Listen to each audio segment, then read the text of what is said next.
प्रभु का वचन सीखने के लिए जाएंगे। अभी हम आगे सीखने जा रहे। इतना महान परमेश्वर का इतना बड़ा योजना उनके पास है। मैंने बताया परमेश्वर इतना महान है, इतना महान परमेश्वर, इतना बड़ा परमेश्वर, और उनका योजना हमारे साथ रहने का है। युगान युग तक हमारे साथ रहने का उनका योजना है। तो उस योजना के लिए हमको तैयार करने के लिए प्रभु ने कितना कुछ किया है, प्रभु ने कितना किया है, वो बात मालूम होने के बाद फिर हम अपने आप को हम कितना और करना है मालूम होगा। देखिए, आपने देखा है परमेश्वर को जानना है। परमेश्वर कितना महान है। इधर में पहाड़ों में बैठा हुआ देवता नहीं है, या मक्का मदीना में जाकर देखने वाला वो अल्लाह नहीं है। हमारा परमेश्वर सर्वशक्तिमान, जो बुद्ध लोग बोलता है या मूर्तियों में देखता है, वो नहीं है। सर्वशक्तिमान परमेश्वर, इतना महान परमेश्वर, इतना महान परमेश्वर को वो कितना उन्होंने हमारे लिए युगान युग रहने का योजना बनाया है। थोड़ी देर के लिए नहीं, युगान युग रहने का योजना बनाया है। तो उस योजना के लिए हमारा तैयारी के लिए उन्हें क्या किया है वो हम समझना पड़ेगा। एफएसी 2:12 से पढ़िएगा। आपको मालूम है, जो बात मालूम है उसमें ज़्यादा समय मैं खर्च नहीं करूँगा। जो आपको समझने के लिए मुश्किल है उसमें ज़्यादा समय खर्च करूँगा। एफएसी 2:12 से पढ़िएगा। तुम लोग उस समय मसीह से अलग और इस्राएल की प्रजा के पद से अलग किए हुए और प्रतिज्ञा की वाचाओं के भागी ना थे, और आशाहीन और जगत में ईश्वर रहित थे। पर अब तो मसीह देखिए, पहले हम कौन थे? और एक बार उधर तक पढ़िएगा दोबारा।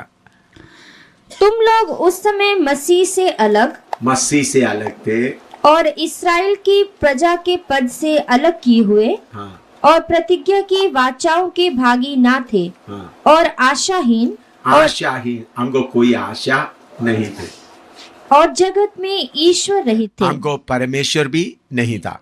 जिसको हम परमेश्वर करके पूछते थे वो परमेश्वर नहीं था, वो शैतान की धोखे था। पहले हमको आशा नहीं था, अभी हमको आशा मिला। नया पृथ्वी, नया आसमान, उसमें नए यरूशलेम में परमेश्वर के साथ युगान युग तक रहेंगे करके एक आशा हमको मिला है। पहले आशा नहीं था, और पहले हमको परमेश्वर नहीं था। हम हर चीज को पूछते हुए चलते थे। अभी परमेश्वर मिल गया। आशा नहीं था, आशा मिल गया। परमेश्वर नहीं था, हमको परमेश्वर मिल गया। हाँ, और नीचे।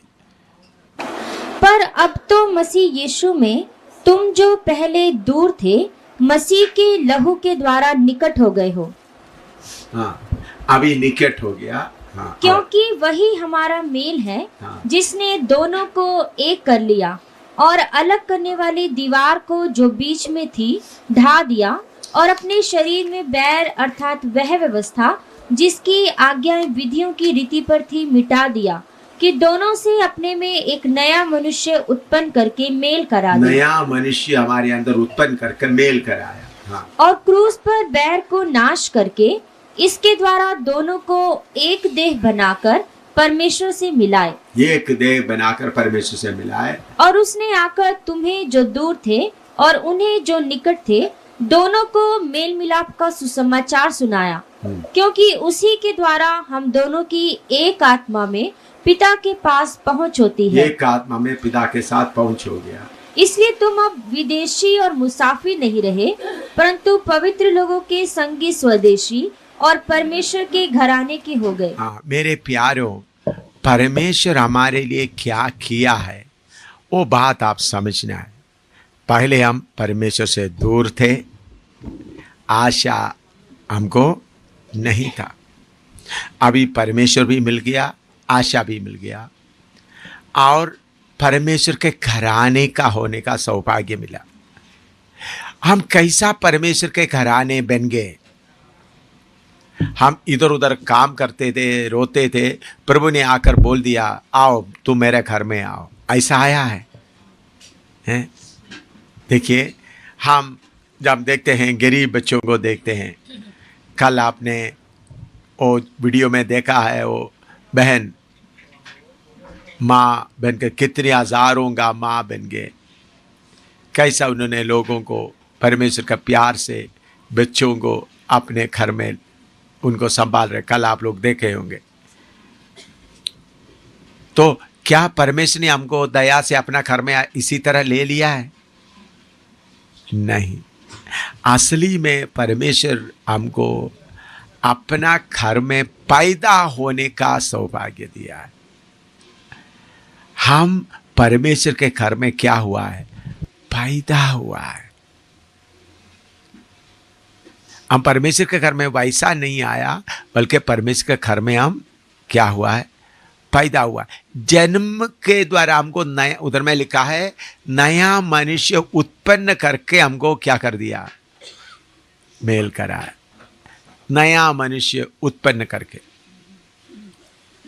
हमारे अंदर एक नया मनुष्य को प्रभु ने उत्पन्न करके परमेश्वर के, तो परमेश्वर हमको वैसा बुलाकर नहीं लाया, बल्कि परमेश्वर के घर में जन्म लेने के लिए मौका मिला। अभी मेरा बेटी सुसन बैठी है, उनको मैं आपको बोलता, बेटी दुखी नहीं होना। बेटी जब स्कूल में पढ़ती है, जब स्कूल में पढ़ रहा था, उनका दोस्त लोग बोलने लगा, देखो तुम्हारा पापा तुमको इतना प्यार नहीं करता है, इतना कुछ नहीं करता, क्योंकि तुम उनका बेटी नहीं है, तुमको किसी के घर से गोद लिया है। मेरा बेटी आकर वो पढ़ रही थी स्कूल में, आर्मी पब्लिक स्कूल में पढ़ते समय में, देखो पापा बाकी ऑफिसर लोग क्या करते हैं, अपना बच्चों को हर जगह में घुमाने ले जाता है, ऑफिसर मेस में जाता है, ऑफिसर क्लब में जाता है। मैंने कभी भी मेरे बच्चों को ऑफिसर क्लब में नहीं लेके, ऑफिसर क्लब में मेरे बच्चे, हमको बच्चों को लाने, ऑफिसर क्लब के लिए हमारा पैसा देता है। ऑफिसर क्लब में मेरा पत्नी को भी एक बार भी ऑफिसर क्लब में लेके नहीं, हमारा मेस में ले गए। उधर में उधमपुर में चोपड़ा चौक के आगे, वो जगह का नाम क्या, उधर में ऑफिसर क्लब था, जो चिनार में ऑफिसर क्लब है। ऑफिसर क्लब में स्विमिंग पूल है, ऑफिसरों का सारा बच्चा उधर आकर खेलते कूदते, स्विमिंग करते हैं, डांस करते, उधर डांसिंग सिखाता है, सब कुछ करता है। बाकी ऑफिसरों का बच्चा सबको, तो मेरा बेटी को एक बार भी उधर नहीं लगे। मेरे पत्नी को कोई बहुत बड़ा कोई जनरल आता हो तो उधर में एक पार्टी रहता, उधर में सिर्फ एक पार्टी के लिए सिर्फ ले गए, बाकी डांस बाकी वगैरह का कभी लेकर नहीं गए। तो इनके दोस्त लोग पूछे, देखो तुम्हारा पापा तुमको ये नहीं कहता, तुम्हारा पापा तुमको ऐसा, तुम उनके घर में जन्म नहीं लिया, तुमको गोद लिया। आपको मालूम है, फिर बेटी सुसन उधमपुर में मिलिट्री हॉस्पिटल में उसका जन्म हुआ। तो मैं मिलिट्री हॉस्पिटल का जो ऑफिसर के लिए लिखा हुआ सर्टिफिकेट उधर से मिलता है, कैप्टन AM सामुएल का पत्नी अम्मनी का बेटी इतना बजे जन्म लिया करके वो कागज़ दिखाना पड़ा उनको। इधर बैठी है, तो शायद उनको याद होगा, देखो बेटी तुम वैसा घर में नहीं आया, बल्कि तू मेरे घर में क्या हुआ है? जन्म लिया है। तो मैं क्यों ये बात बताया है? हम हर एक प्रभु के घर में वैसा नहीं आया, बल्कि क्या हुआ है? जन्म लिया। पहला पत्रोस 1:23 पढ़ो, पहला पत्रोस 1:23। क्योंकि तुमने नाशवान नहीं पर अविनाशी बीज से परमेश्वर के जीवते और सदा ठहरने वाले वचन के द्वारा नया जन्म पाया है। वचन के द्वारा क्या पाया है? परमेश्वर के वचन के जैसा मैं और मेरा पत्नी के द्वारा मेरा बेटी जन्म लिया, इसी मुताबिक परमेश्वर का वचन के द्वारा क्या हुआ है? हम जन्म लिया है। जन्म से हम परमेश्वर के घर में आया है। इसलिए प्रभु यीशु कहा था, यूहन्ना 3:3 पढ़ो, 3 से 6 तक पढ़ो। यूहन्ना सुसमाचार 3:3 से 6 तक पढ़ो। यीशु ने उसको उत्तर दिया कि मैं तुझसे सच सच कहता हूँ, यदि कोई नए सिरे से ना जन्मे तो परमेश्वर का राज्य देख नहीं सकता। निकोदेमुस ने उससे कहा, मनुष्य जब बूढ़ा हो गया तो क्यों कर जन्म ले सकता है? क्या वह अपनी माता के गर्भ में दूसरी बार प्रवेश करके जन्म ले सकता है? यीशु ने उत्तर दिया कि मैं तुझसे सच सच कहता हूँ, जब तक कोई मनुष्य जल और आत्मा से ना जन्मे तो वह परमेश्वर के राज्य में प्रवेश नहीं कर सकता। क्योंकि जो शरीर से जन्मा है वह शरीर है, और जो आत्मा से जन्मा है वह आत्मा है। देखिए मेरे प्यारों, हम परमेश्वर के घर में वैसा नहीं आया, बल्कि क्या हुआ है? कैसा हुआ है? जन्म लिया। हालेलुया। कोई आपको बोले आप धर्म परिवर्तन किया, आपने बोलना भाई मेरा मजहब नहीं बदला, मेरा धर्म परिवर्तन नहीं हुआ, घर परिवर्तन हुआ, घर बदल गया। पहले किसके घर में था? शैतान के घर में। अभी किसके घर में आ गया? परमेश्वर के घर में आया है। पहले किसके घर में था? शैतान के घर में। अभी किसके घर में आया?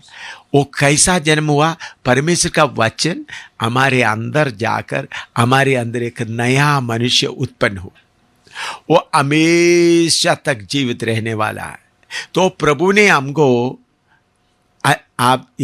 प्रभु ने हमको वैसा इधर उधर से बुलाकर लेकर आया नहीं है। अभी मेरा बेटी को मैं बोलो निकल जाओ मेरे घर से, अभी तो शादी हो गया तो बोले अपना छोटा सा जगह दिल्ली में बनाया, तो फिर भी मैं उनको बोले निकल जाओ आप मेरा घर से, तो वो क्या बोलेगी? मैं किधर जाऊं? मेरा घर यही है। जब हम घर में जन्म लिया है, हर बात का हकदार भी है हम, हर चीज का हकदार भी। जन्म लिया तो जन्म से हक है, हर चीज का हक है। अभी उदाहरण के तौर पर मैं आप लोगों को ऐसा बात नहीं होगा, लेकिन समझाने के लिए नहीं बोलता। अचानक मेरा मौत हो गया इधर बैठे बैठे, ये घड़ी इधर है, ये शारीरिक चीज है, आप सबको हक है मसीह में, लेकिन शारीरिक के तौर पर कौन किसको हक है उनका?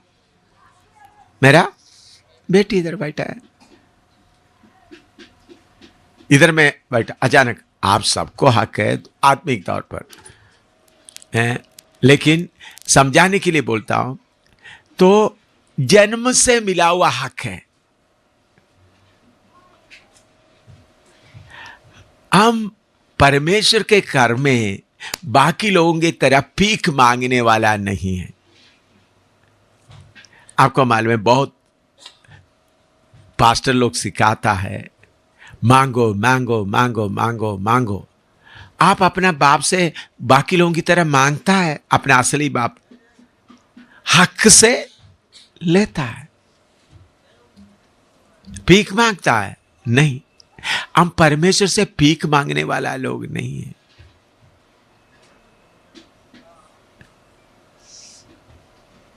हम परमेश्वर से भीख मांगने वाला लोग नहीं है।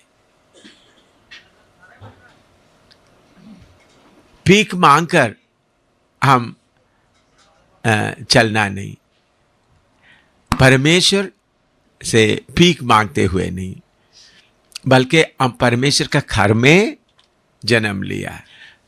तो इधर मैं दोबारा बताना चाहता हूं, हम प्रभु के घर में कैसा आया? बोलो, जन्म से आया। प्रभु के घर में हम जन्म लिया है, तो प्रभु के घर में जन्म लिया है तो हम प्रभु से उस हक के द्वारा चलना है। रोमी 8 का 16-17 भी पढ़िएगा। रोमी 8 का 16-17। आत्मा आप ही हमारी आत्मा के साथ गवाही देता है कि हम परमेश्वर की संतान हैं। आत्मा आप ही हमको गवाही देते हैं हम किसका संतान है? परमेश्वर का संतान है। लेकिन एक समस्या इसके बीच में है। वो समस्या गलातियों की पत्री 4 का 1 से 7 तक पढ़िएगा। गलातियों की पत्री 4 का 1 से 7 तक। मैं यह कहता हूँ कि वारिस जब तक बालक है, यद्यपि सब वस्तुओं का स्वामी है, तो भी उसमें और दास में कुछ भेद नहीं, परंतु पिता के ठहराए हुए समय तक रक्षकों और भंडारियों के वश में रहता है। वैसे ही हम भी जब बालक थे तो संसार की आदि शिक्षा के वश में होकर दास बने हुए थे, परंतु जब समय पूरा हुआ तो परमेश्वर ने अपने पुत्र को भेजा, जो स्त्री से जन्मा और व्यवस्था के अधीन उत्पन्न हुआ, ताकि व्यवस्था के अधीनों को मोल लेकर छुड़ा ले और हमको लेपालक होने का पद मिले। और तुम जो पुत्र हो, इसलिए परमेश्वर ने अपने पुत्र के आत्मा को, जो हे अब्बा हे पिता कहकर पुकारता है, हमारे हृदय में भेजा है। इसलिए तू अब दास नहीं परंतु पुत्र है, और जब पुत्र हुआ तो परमेश्वर के द्वारा वारिस भी हुआ। देखिए, इधर में हम परमेश्वर का पुत्र है तो भी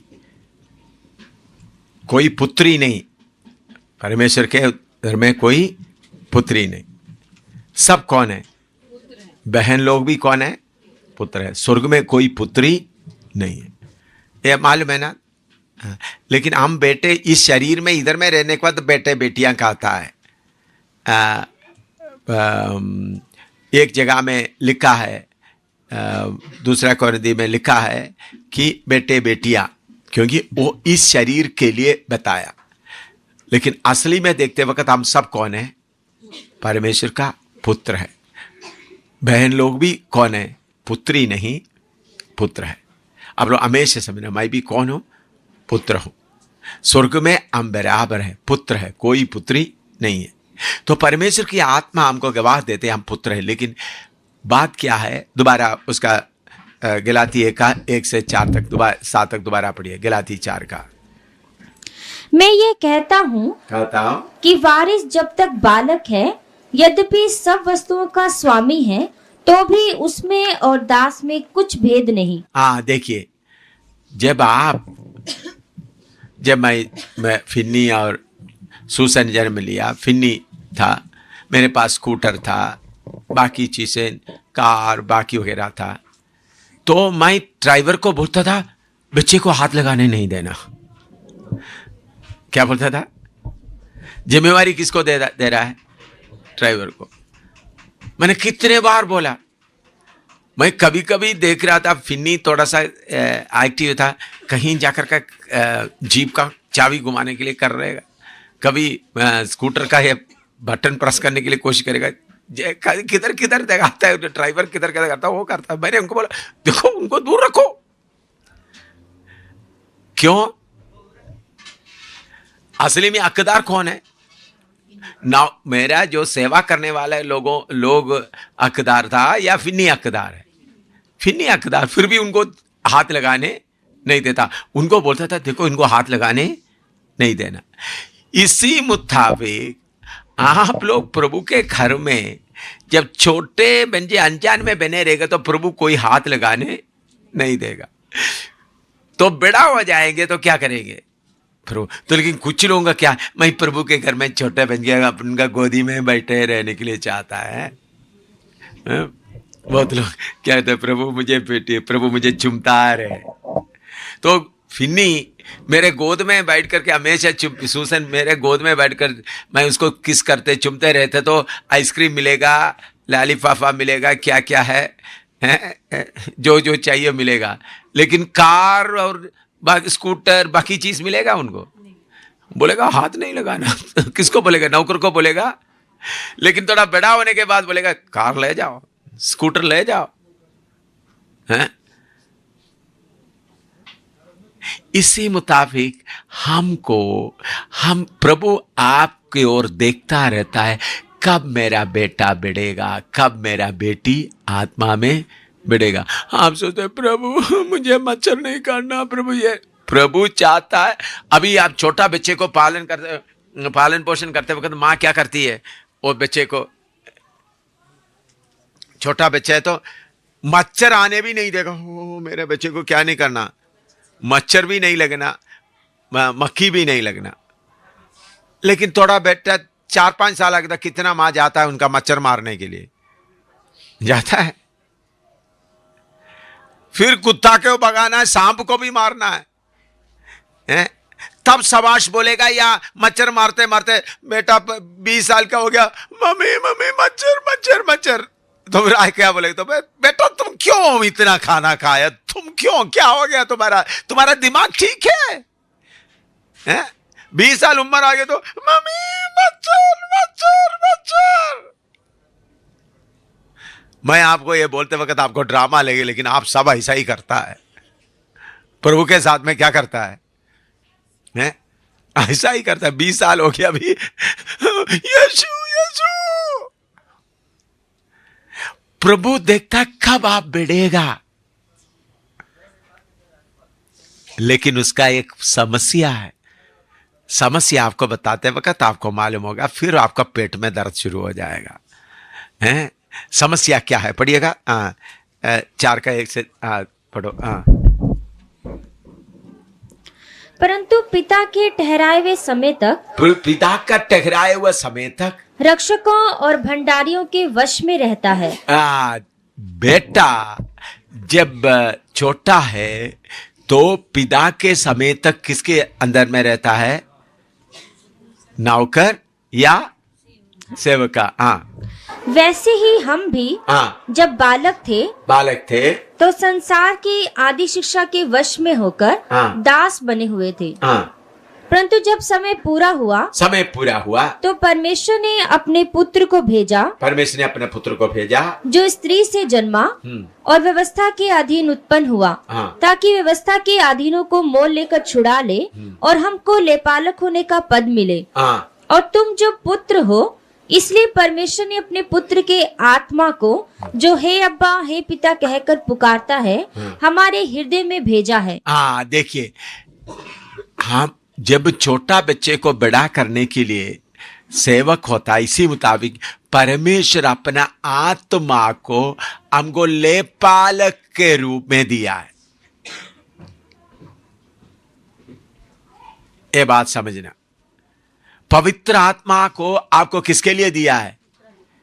एक, ताकि आपको सिखाकर किधर करूं। अभी पवित्र आत्मा में होकर हम अपने आप परमेश्वर को पिता करके बुलाता है, लेकिन चलते चलते स्वर्ग में जाने के बाद भी आप पवित्र आत्मा को ढूंढते रहोगे? बोलो, स्वर्ग में जाने के बाद आप पवित्र आत्मा को ढूंढेंगे? अभी आप हर बात पवित्र आत्मा की मदद से करते करते करते करते लेपालक के पुत्र बना दिया। इसका मतलब परमेश्वर हमको लेपालक का आत्मा देकर, स्पिरिट ऑफ अडॉप्शन, परमेश्वर की आत्मा देकर हमको सिखा कर लेकर चलना। जैसा फिन्नी, मेरा बेटा छोटा फिन्नी, उस वक्त गाड़ी जीप थे और दूसरा स्कूटर बाकी वगैरह मोटरसाइकिल जो कुछ है, तो उनको कोई कंट्रोल करने के लिए नहीं देते थे, बल्कि नौकर को रखे थे या हमारा सेवादार लोग रखते थे।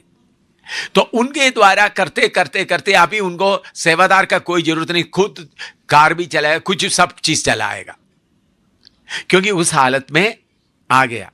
तो परमेश्वर इसी मुताबिक हमको पवित्र आत्मा दे दिया ताकि हम उस आत्मा का अधीन रहे। क्या करें? लेकिन प्रॉब्लम, समस्या क्या है?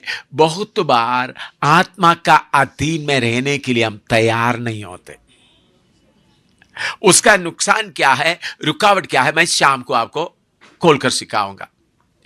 तो परमेश्वर हमको परमेश्वर के घर में जन्म लेने का मौका दिया है, तो भी हम पवित्र आत्मा के अधीन में रहने के जगह में अपना मन की इच्छाओं में हम चलना शुरू करता है।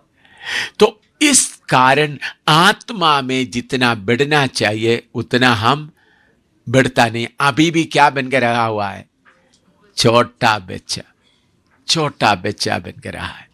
तो लेपालक होने के लिए, लेपालक आत्मा देकर पुत्र का असली दर्जा बनने के लिए हमको लाया, लेकिन बहुत बार हमारा इच्छाएं आकर रुकावट डालता है। हम अनजाने में हमारा बुद्धि के तौर से आने वाला इच्छाओं का अधीन हो जाता है। तो ऐसा इच्छाओं का अधीन होने के कारण आत्मा का जितना बल आपके ऊपर होना चाहिए, आत्मा के द्वारा जितना अधिकार आपको मिलना चाहिए, वो अधिकार आपको नहीं मिलता। इधर लिखा, बेटा जब छोटा है, बालक है, दूसरों के अधीन में रहता है। हमको पवित्र आत्मा के अधीन में रहकर चलेगा तो जल्दी हमारा क्या होगा? बढ़ेगा। लेकिन हम पवित्र आत्मा का अधीन में नहीं रहता, बल्कि अपना मन की बातों के अनुसार रहता है। अपना मन की बातों के अनुसार रहने के कारण जितना आगे बढ़ना चाहता है उतना बढ़ने के लिए रुकावट हो जाता है। तो ये बात सब लोग अच्छी तरह समझना। गलाती 5:17 पढ़िएगा। गलाती 5:17। क्योंकि शरीर आत्मा के विरोध में और आत्मा शरीर के विरोध में लालसा करती है, और ये एक दूसरे के विरोधी हैं, इसलिए कि जो तुम करना चाहते हो वह ना करने पाओ। शरीर आत्मा के विरोध में, आत्मा शरीर के विरोध में क्या करता है? लालसा, आपस में लड़ते रहता है। बहुत बार हमारे अंदर का जो शारीरिक था बहुत बातों को हमारे अंदर में ले आता है। वो ले आकर हमको हमको चलाने के लिए हम रुकावट बन जाता है। तो जब आत्मा हमको चलाने में हम रुकावट बन जाते तो हम कमजोर होता है, कभी बढ़ता नहीं है। मैंने देखा है कुछ विश्वासी 20 साल का है, 30 साल का है, उसके बराबर में 2 साल का विश्वासी उसे आगे बढ़ जाता है। एक विश्वासी 30 साल का है, वो 30 साल का तजुर्बा है, लेकिन आत्मा में कमजोर है। लेकिन 2 साल का विश्वास में आकर 2 साल वाला क्या कर रहा है? 30 साल से भी आगे जाता है। ऐसा होता है नहीं होता है? बोलो, आप लोग देखा है नहीं देखा है? 30 साल से आत्मा में उद्धार पाकर 30 साल हो गया, फिर भी लंगड़ा चलता है। लेकिन जो विश्वास में आकर 2 ही साल हो गया, वो आगे दौड़ रहा है, लंगड़े को पीछे डालकर आगे दौड़ रहा है। एक क्यों? जो 30 साल का विश्वास में आया, उन्होंने आत्मा को उनको बढ़ाने नहीं दिया, ज्यादा उनका बुद्धि काम करता रहा, शारीरिकता काम करते रहने के कारण उनको आत्मा में बढ़ने के लिए मौका नहीं हुआ। लेकिन 2 साल का 1 साल का है तो क्या कर रहा है? अपने इच्छाओं को दबाकर आगे जाता है। तो जो इच्छाओं को दबाकर जाएगा वो ही क्या कर सकेगा? आत्मा में आगे बढ़ सकता है। इसलिए लिखा है शारीरिकता को क्रूस पर चढ़ाना। पढ़िएगा गलाती 5:24। गलाती 5:24। और जो मसीह यीशु के हैं, उन्होंने शरीर को उसकी लालसाओं और अभिलाषाओं समेत क्रूस पर चढ़ा दिया है। लालसा और अभिलाषा। लालसा मतलब हमारा दिल में आने वाला ख्वाहिश, लालसा और अभिलाषा। अभी आप बाजार में गए, उधर में एक नया स्वेटर देख लिया, आपके अंदर का शरीर का क्या बोलेगा? हो देखो स्वेटर ले लो, तुम्हारे लिए अच्छा होगा। उस वक्त आप उस बात को स्वीकार करेगा तो आप किसके अधीन में हो गया? उस शारीरिकता के अधीन में हो गया। तो अगर आप अच्छा स्वेटर देख लिया, अच्छा ठीक है। ए शरीरता तुम उधर रह, मैं देखता हूं, चलाने वाले को पूछता हूं। चलाने वाला कौन है? हाँ, इधर आकर पवित्र आत्मा, और स्वेटर तुमको चाहिए, तुमको चाहिए। तो 2-3 बार पूछा तो पवित्र आत्मा कुछ भी नहीं बोला, तो शरीरता को बोलना, साफ अनुमति नहीं दे रहा है भाई। किसको बोलना है? आपका शरीरता का भाई, भाई साहब, क्योंकि वो क्यों भाई है? क्यों उसको भाई बुलाता है? हमेशा साथ रहता है, हर बात में। पगले कौन आता है? पवित्र आत्मा आता है, आपका शरीरता आता है, हैं? बोलो कौन बरकत देगा है? बोलो कौन आता है पहले? भाई शरीर की, असली में शरीर का हमेशा बोलने के बिना आता है। वो इतना जागता रहता, खाब एम शामिल को मदद करूं। आप लोगों को शायद ऐसा करता नहीं होंगे, आप लोगों से दूर रहते, डरते हुए दूर रहते होंगे शरीर का, है ना? हैं? आप लोग बड़ा डंडा लगाते हैं, इसलिए शरीर का मुंह नहीं खोलते होंगे, हैं? हमेशा हमको हर बात में मदद करने के लिए आने वाला कौन है? फर्स्ट, आप बोलो ना बोलो, सुबह हो, दिन में और रात को, तो शरीर का मदद करने के लिए इतना आगे आ जाता है। पवित्र आत्मा तभी आता है। पवित्र आत्मा असली में इस बात में बहुत सोंपेरी, सुस्त है, हैं? सुस्त मैं बोलता, क्यों? उनको जाके जगाने के बिना वो आगे नहीं आएगा। ये भी आप समझा है? तो अभी आप बाजार में गया, एक स्वेटर देख लिया। कल मुझे एक स्वेटर अच्छा मिला है, बहुत अच्छा है, धन्यवाद हो, मैं प्रार्थना, दिल्ली से मैं लोग लेके आया, अच्छा है, गर्म है। मैं प्रभु का धन्यवाद दिया। मैंने तो कहा पहनना है या, तो बोला पहन लो, ठीक है। तो जब पहन लो को बोल दिया तो मैं पहन लिया। और पहनने के लिए पवित्र आत्मा नहीं बोलना तो मैं क्या करना था? नहीं पहनना था, पहन लो, ठीक है, धन्यवाद। तो मैं पहले पवित्र आत्मा से पूछा, खोलकर देखना है? मैंने खोलकर, बहन लेके आए, खोलकर देखना है। तो उसके लिए भी पवित्र आत्मा बोला खोलो देखो, फिर बोलो, फिर पहनना है, पहनने के लिए अनुमति दिया। तो हम हमारे जीवन में जो कोई भी बात आते समय में हमारा बोलने के पहले कौन मदद के लिए आता है? तो अगर हम उस बात को मान ले तो फिर आत्मा में क्या होता जाता है? कमजोर होता जाता है। तो आपका शरीर को डंडा लगाएगा तो आत्मा बढ़ेगा। तो शैतान क्या चाहता है? आप आत्मा में कभी ना बढ़े, हमेशा गुलाम बन गए। तो इसलिए शैतान हमेशा आपका शरीरता को, जाओ जाओ ना, जाओ ना, मांगो ना, करना, शरीरता को क्या करता रहता है? हमेशा आगे पुश करके, जिसको शरीरता को गला, उसका गला पकड़ने का जिसको आता है, उनका आत्मा बढ़ता है।